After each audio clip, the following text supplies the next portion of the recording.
Olá, queridos amigos, estamos já pertinho do Natal. É o terceiro domingo do Advento, esse que vamos vivenciar neste final de semana, ano litúrgico A.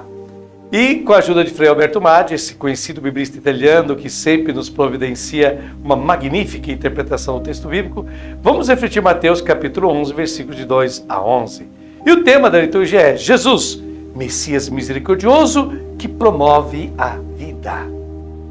O evangelista Mateus escreve para uma comunidade de judeus e apresenta a figura de Jesus segundo as linhas da vida e das obras de Moisés. Isso mesmo. Moisés libertou seu povo, fazendo com que Deus lançasse as 10 pragas, as famosas 10 pragas do Egito, contra aqueles que se opunham à libertação dos judeus da escravidão. Pois bem, o evangelista apresenta Jesus que não realiza 10 pragas, nem 10 castigos contra os seus adversários ou inimigos.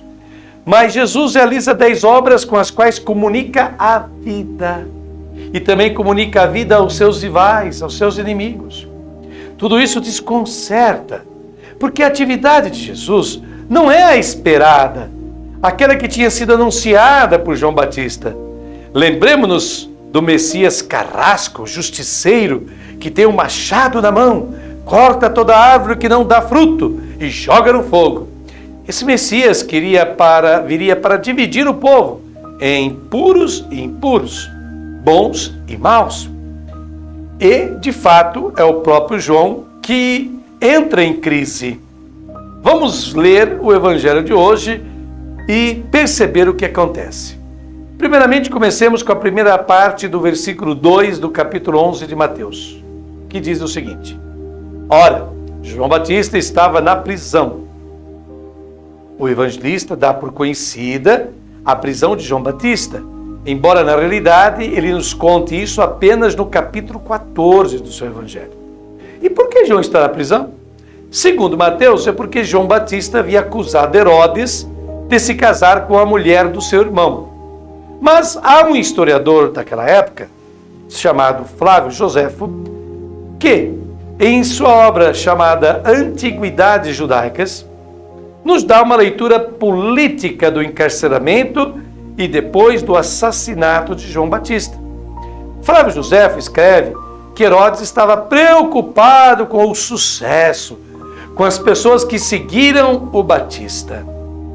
E diz Joséfo, abre aspas, Herodes, portanto, decidiu que teria sido muito melhor atacar com antecedência e se livrar dele, antes que sua atividade levasse a uma revolta. Portanto, para Flávio Joséfo, há uma razão política na prisão e depois condenação à morte do Batista. Prossigamos. Mateus, sempre capítulo 11, agora versículo 2b, ou seja, segunda parte do capítulo do versículo 2 até o 3, diz o seguinte: Ouviu falar das obras do Cristo, João Batista, e mandou alguns discípulos para lhe perguntar: És tu aquele que há de vir? Ou devemos esperar outro? João está na prisão. Diríamos na superprisão de uma fortaleza construída por Herodes o Grande, pai desse Herodes que agora se sente ameaçado por João Batista, na costa oriental do Mar Morto.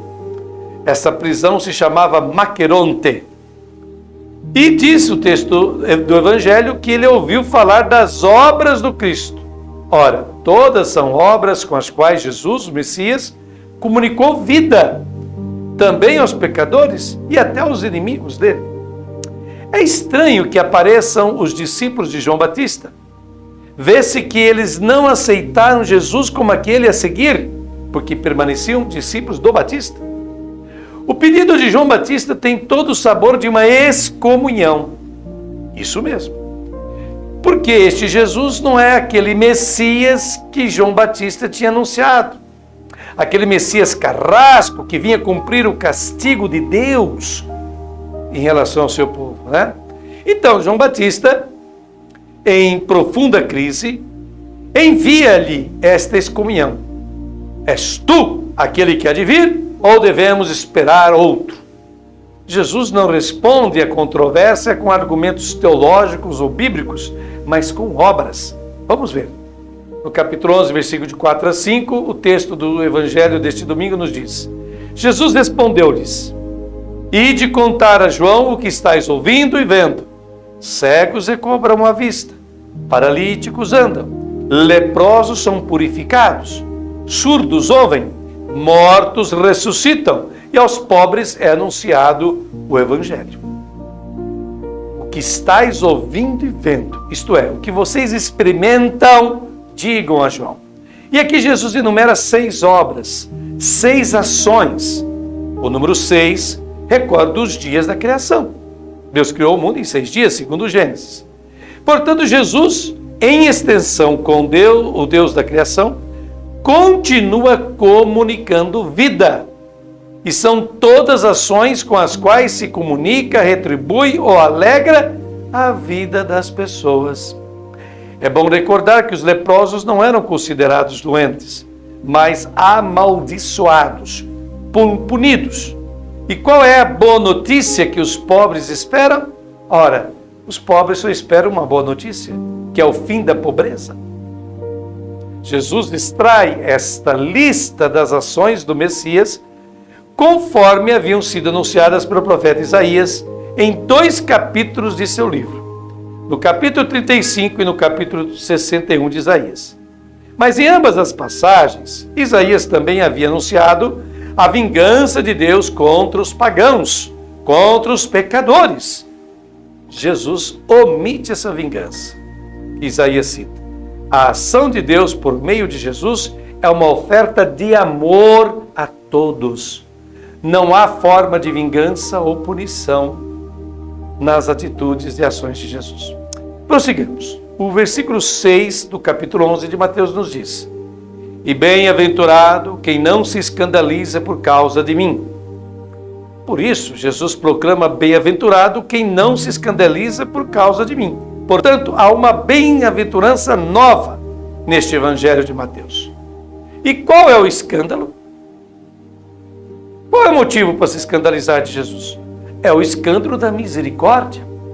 Isso é estranho. Enquanto o castigo de Deus, sem dúvida, intimida, mas não escandaliza as pessoas. A misericórdia de Deus escandalizava e ainda continua a escandalizar as pessoas, principalmente os religiosos, aqueles que pensam que Deus os ama pelos seus méritos, pelos seus esforços. Não podem suportar esta imagem de um Deus de misericórdia. Deus de misericórdia significa que o seu amor não conhece os obstáculos dos homens. O seu amor quer chegar a todos. Jesus o anunciará. Seu Pai não é o Deus da religião, pois em toda a religião Deus recompensa os bons e castiga os maus. Jesus havia dito: não, a ação do Pai é como a do sol, que incide sobre os maus e sobre os bons, e igualmente da chuva, como está lá em Mateus capítulo 5, versículo 45. A ação do Pai de Jesus é a de uma comunicação de amor, independentemente do comportamento e da resposta das pessoas. Isto é o que escandaliza. Ou seja, mesmo os que não merecem, mesmo os indignos, mesmo os impuros, os pecadores, podem ser objetos do amor de Deus, sem uma penitência prévia, sem uma purificação prévia. Este é o escândalo da misericórdia, repetimos. Ora, Jesus proclama bem-aventurados os que não se escandalizam com essa atitude dele e de Deus, seu Pai. Prossigamos. O versículo 7 do capítulo 11 de Mateus nos fala: enquanto os enviados se afastavam, Jesus começou a falar às multidões sobre João. Que fostes ver no deserto? Um caniço agitado pelo vento? Ora, atenção para um detalhe. Os discípulos de João saem da presença de Jesus, voltam a João sem nenhuma reação. O que significa, por um lado, incompreensão e, por outro, desacordo com o que Jesus disse. A atividade da cana era proverbial. Também em uma fábula conhecida de Esopo. O que é a cana? ela é aquela que se dobra ao vento. Ela é a imagem da pessoa oportunista, aquela que está sempre disposta a dobrar as costas apenas para ficar no lugar. O vento sopra para um lado, sopra para o outro, a cana entorta sempre, daí a imagem do oportunista. Ela entorta para não perder o seu lugar. Prossigamos. O versículo 8 nos diz: o que fostes ver? Um homem vestido de roupas finas? Olhai, os que vestem roupas finas estão nos palácios dos reis. Nos palácios dos reis há os cortesãos. Quem são os cortesãos? São aqueles que obedecem aos poderosos do momento, sempre prontos para mudar de lado, de casaca, de crença, para se manter sempre à tona, sempre em evidência. O versículo 9, sempre do capítulo 11 de Mateus, nos diz: que fostes ver então? Um profeta? Sim, eu vos digo, e muito mais que profeta. Por que Jesus disse que João Batista é mais que um profeta? Porque João Batista é aquele que foi enviado por Deus para preparar o caminho para Jesus. Então Jesus nos faz entender que para ser enviados por Deus, colaboradores de Deus, não se pode ser nem oportunista, nem cortesão, mas deve-se sempre seguir em frente à sua maneira, fiel a Cristo, fiel a Deus. Prossigamos. No versículo 10 lemos: este é de quem está escrito: eis que envio o meu mensageiro à tua frente para preparar o teu caminho diante de ti. Aqui o evangelista reúne duas expressões do Antigo Testamento, uma que está no livro do Êxodo, capítulo 23, versículo 20, e outra que está no livro do profeta Malaquias, capítulo 3, versículo 1. O evangelista apresenta a figura de João Batista como a de Moisés, que conduziu seu povo à terra prometida, mas não entrou nela. Foi Jesus quem posteriormente conduzirá este povo à libertação. Ou seja, o Batista indica o Messias, mas não viverá para ver a atuação do Messias. E agora, concluindo este evangelho deste domingo, o versículo 11 do capítulo 11 nos diz: em verdade eu vos digo, entre todos os nascidos de mulher, não surgiu ninguém maior do que João Batista. No entanto, o menor no reino dos céus é maior do que ele. E finalmente, o elogio de Jesus a João Batista. O reino dos céus, recordamos, em Mateus, é a sua comunidade. Ou seja, uma sociedade alternativa. Uma comunidade na qual se entra com a aceitação e acolhimento da primeira bem-aventurança, que é a bem-aventurança da pobreza. Bem-aventurados os pobres de espírito, pois deles é o reino dos céus, como está lá no Evangelho de Mateus, capítulo 5, versículo 13. João Batista não pôde entrar nesta comunidade precisamente porque estava encarcerado. E, sobretudo, não pôde renascer de novo. Renascer pelo Espírito, passando de um filho de uma mulher a filho de Deus.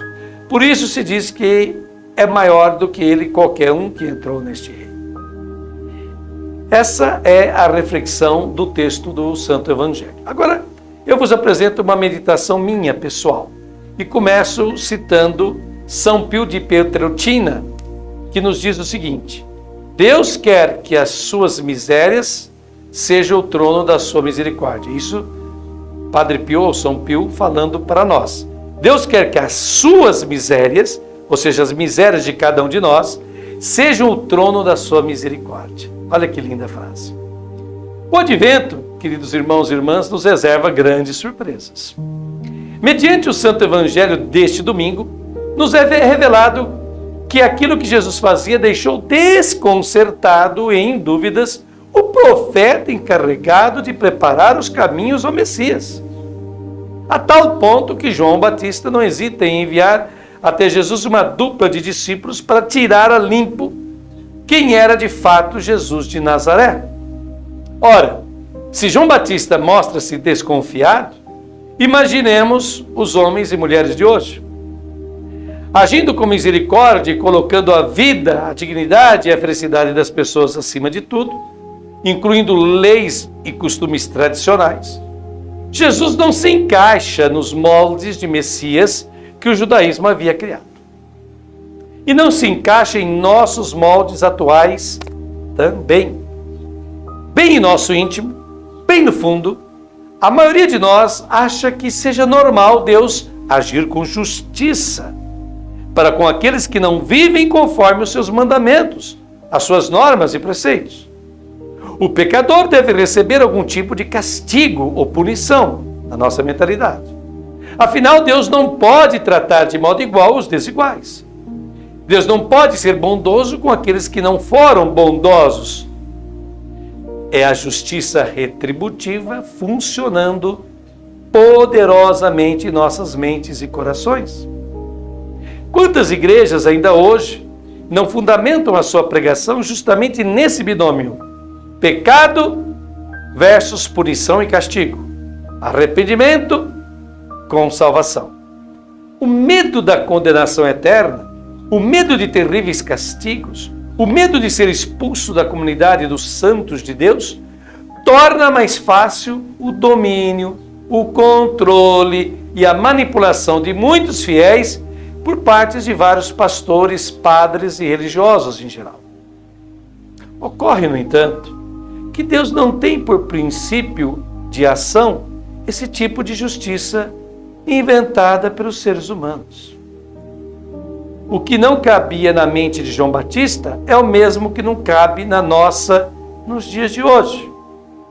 João tinha sua esperança em um Messias que lutaria contra o pecado, mas Jesus lutou contra o sofrimento.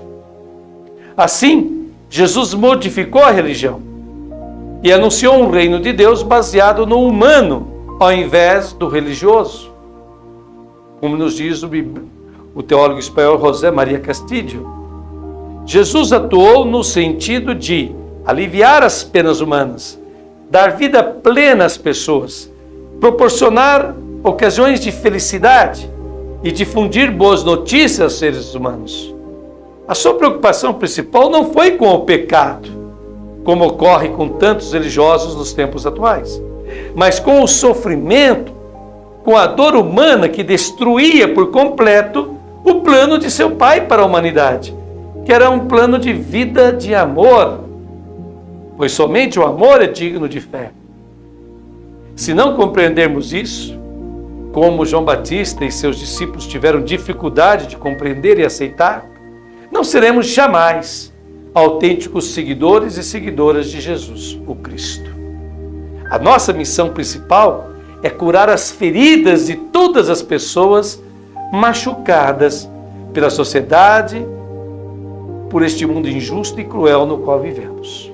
Bem como caminhar com as pessoas à noite, saber falar e até descer na noite e na escuridão sem se perder, como nos diz Papa Francisco. E agora eu lhe convido, querida irmã, querido irmão, concluindo essa meditação do Santo Evangelho, a fazer junto comigo esta oração. Senhor Jesus, que estás para vir, não retardes mais e escuta o grito dos pobres que olham para ti para ter salvação, justiça e alegria. Dá-nos olhos límpidos e coração puro para saber discernir a tua presença ativa e fecunda, mesmo nos acontecimentos do nosso hoje, que nos parecem tão cinzentos e privados de raios de esperança. Vem, Senhor Jesus. O Espírito e a esposa dizem, vem. E quem ouve também diga, vem. Quem tem sede, venha. E quem quiser, receba gratuitamente a água da vida. Aquele que dá testemunho destas coisas diz, sim, eu venho em breve. Amém. Vem, Senhor Jesus.